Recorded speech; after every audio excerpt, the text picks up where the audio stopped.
안녕하십니까. 저는 간편한 그룹 관리 시작 나비스의 발표를 맡은 항해 12기 A반 5조 팀장 김재우라고 합니다.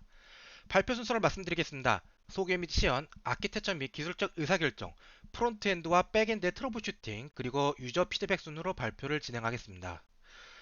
중소규모 그룹 활동을 해보시면서 노션, 슬랙, 구글 폼 등의 다양한 플랫폼을 사용해 보셨을 것입니다.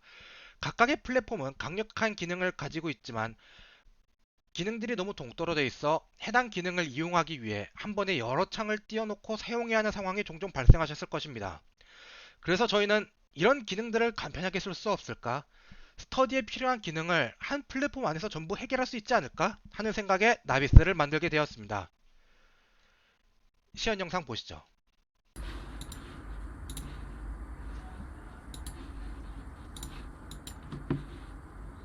아, 맞아. 공유받은 그룹 코드로 가입을 해야지.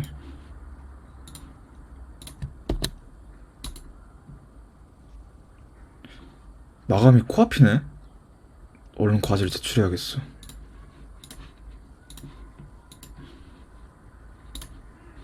자, 좋아. 마감이 코앞인데 누가 제출했나 한번 볼까? 이 사람은 이상한 파일을 올렸구나. 반려. 이 사람은 제대로 된 걸 올린 것 같아. 확정이야. 다음 주 파티에 대한 설문조사가 올라와 있네? 한번 확인 좀 해볼까? 다음 주 파티에 참석하십니까? 네. 파티에서 무엇을 드실 싶으신가요?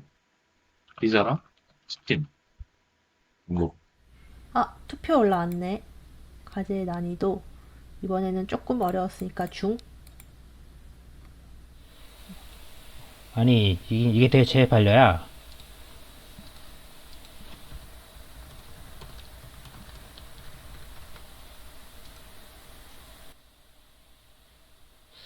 어라? 내가 파일 잘못 보냈나? 잘못 보냈구나. 다시 보내야겠다.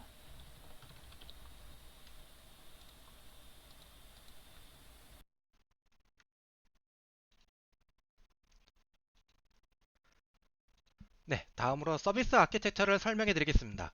프론트에서는 작업 효율의 증대와 편리한 개발 환경을 구축하기 위해 리코일, 리액트 쿼리, GitHub 액션을 통한 자동 배포를 구성하였고 HTTP 통신을 도와주는 엑시어스를 통해서 백엔드의 API와 통신하였습니다.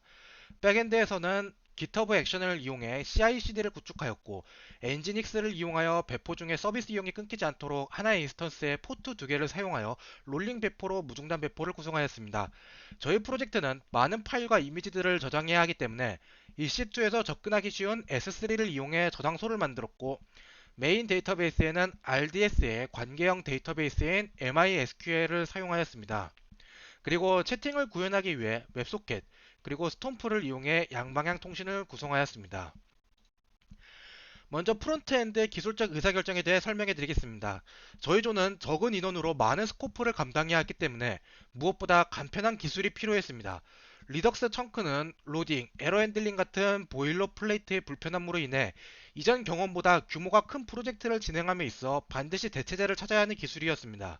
그냥 한 번이라도 써볼 리덕스 청크의 사용을 유지하는 방법도 있었지만 대안점으로 리액트 쿼리가 제시되었습니다. 리액트 쿼리는 리덕스 청크에 비해 짧고 직관적이라는 장점이 있어 비록 경험한 적이 없는 새로운 기술 스택이었지만 빠르게 익히고 도입할 수 있었습니다. 다음으로 리코일입니다. 리액트 쿼리를 선택했던 것과 같은 논리로 리덕스보다 익히기 쉬우면서 작업량을 줄일 새로운 상태 관리 방법이 필요했습니다. 이에 대한 대안으로 리코일의 사용이 제시되었습니다. 하지만 이미 리액트 쿼리를 익히고 있는데 또 다른 기술 스택을 배워도 작업에 영향이 없겠냐는 의문이 제기되었고 리덕스와 코드를 비교해보며 리덕스의 사용을 유지하는 것보다 리코일을 배우고 도입하는 것이 훨씬 시간적 이득이 될 것이라는 것을 인정하고 도입하게 되었습니다.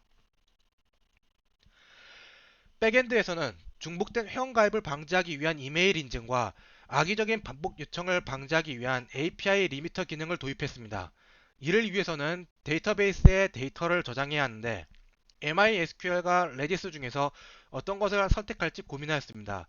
그 결과 이 기능은 사용 시간이 짧고 빠른 응답이 필요하기 때문에 레디스를 선택하여 데이터를 저장하기로 결정하였습니다.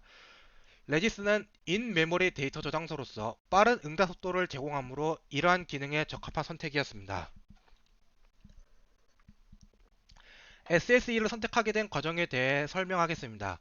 사용자들에게 실시간 알림을 보내고 저장해야 하며 레지스 펍 서브는 대규모 분산 시스템에 적합하고 빠른 응답 속도를 가지고 SSE는 웹 브라우저에서 지원하는 표준 기술로 비교적 간단하게 구현할 수 있었습니다. 팀원들과 논의한 결과 시간이 얼마 남지 않은 상황이라 구현하기 간단한 SSE를 사용하기로 최종 결정하였습니다. 트러블 슈팅의 종류와 해결 과정에 대해 설명해 드리겠습니다.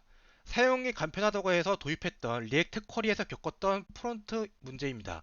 프론트에서는 특정 페이지에서 다른 페이지로 이동한 다음 돌아왔을 때 기존에 있던 쿼리가 삭제되지 않고 비활성 상태로 끝까지 남아있어 유즈 쿼리로 데이터를 받아오지 못하는 상황을 겪었습니다.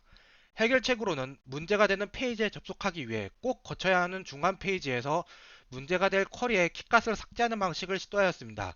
이 덕분에 전체 쿼리를 리패치할 필요 없이 문제되는 쿼리만 삭제할 수 있었습니다.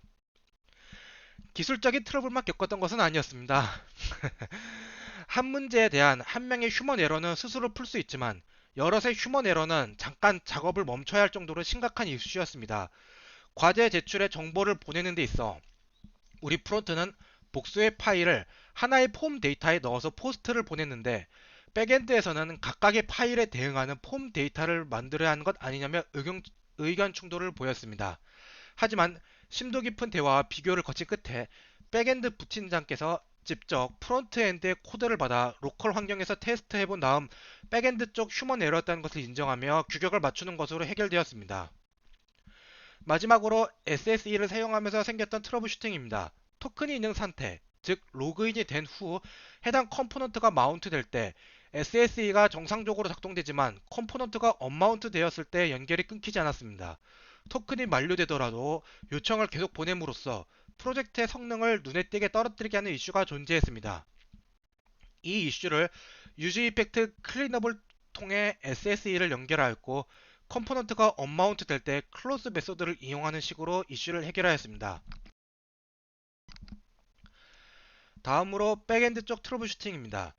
SSE 알림 추가 후 테스트를 진행했는데 사용자가 로그아웃을 해도 커넥션을 반환하지 않는 커넥션 누수 현상으로 인해 서버가 멈추는 문제가 발생하였습니다. 처음에는 스케줄러를 이용하여 30초마다 강제로 SSE를 초기화시키고 재연결을 유도했습니다. 커넥션 누수 문제는 해결되었으나 히카리 풀의 기본 개수인 최대 10명의 사용자만 이용 가능한 문제가 발생하였습니다. 이후 JPA 사용 시 기본적으로 OSIV 옵션이 true이기 때문에 트랜잭션을 벗어나도 SSE의 엔티티가 영속 상태로 계속 남아있어 커넥션이 닫히지 않고 남는 문제임을 발견하였습니다. 설정을 추가하여 OSIV를 비활성화함으로써 커넥션 누수 문제가 완전히 해결되었습니다. 엔지닉스 무중단 배포를 적용시킨 후 리버스 프록시가 제대로 안 되어 서버에 접근이 불가능한 문제가 있었습니다. 엔지닉스의 에러 로그를 분석해보니 DNS 서버 설정을 안했고 이로 인해 URL을 해석하지 못한다고 나와 있었습니다. 그래서 구글의 DNS를 엔지닉스 설정에 추가를 했지만 실패하였고 다른 방법으로 AWS EC2의 프라이빗 IP에 DNS 주소값을 넣는 것으로 해결을 했습니다. 마지막으로 N+1 문제를 겪었습니다. 데이터베이스에서 그룹 목록을 불러올 때 쿼리문이 의도한 것보다 훨씬 많이 발생하는 N+1 문제가 발생했습니다. 이를 해결하기 위해 우선 엔티티의 하위 항목을 참조할 때 추가 쿼리가 발생하는 것을 확인하였고 쿼리 DSL을 통해 필요한 정보를 한 번에 모두 조회하도록 변경하는 방식으로 해결하였습니다. 마지막으로 유저 피드백과 결과물 반영에 대해 설명하고 끝마치겠습니다. 나비스는 2014년 4월 15일부터 17일 총 3일간 나비스의 설문조사 기능을 통해 자체적으로 데이터를 모아보았습니다. 이용자의 대다수, 약 88%의 이용자가 나비스의 사용감에 만족하셨고 과반수 이상의 참여자가 주요 기능인 과제, 그룹, 생성 및 가입, 투표, 설문을 이용함으로써 나비스의 여러 기능에 빠르게 적응하고 테스트할 수 있었음을 보여주었습니다. 많은 분들이 피드백을 남겨주셨지만 크게 세 가지의 범주로 나눌 수 있었습니다. 우선 긍정적 피드백으로는 간편한 사용, 다양한 기능의 통합, 직관적인 정보 노출을 남겨주셨습니다. 다양한 기능이 혼재함에도 원하는 기능 혹은 정보에 빠른 접근이 가능했다는 피드백이었습니다. 다음으로 개선점으로 꼽은 부정적인 피드백들은 UX 대처 미흡, 순서 정렬, 검색 기능 부재 등이 있었습니다. 이를 해결하기 위해 UX 대처 미흡으로 손꼽았던 부분을 개선했습니다. 각 인터랙션에 대한 안내 메시지 혹은 확인 메시지로 토스트와 윈도우 컨펌을 이용하여 정보 안내와 확인 등 보다 자연스러운 UX를 제공할 수 있도록 수정하였습니다. 또한 회원가입 후 기본으로 제공되는 가이드 그룹마저 탈퇴한 경우 텅 빈 화면이 노출되던 기존 방식에서 피드백을 반영하여 텅 빈 화면 대신 안내 텍스트를 노출시켜 UI 구조를 마무리하여 사용자의 인터랙션을 유도하였습니다. 이상으로 나비스의 발표를 마치겠습니다. 시청해주신 여러분 감사드립니다.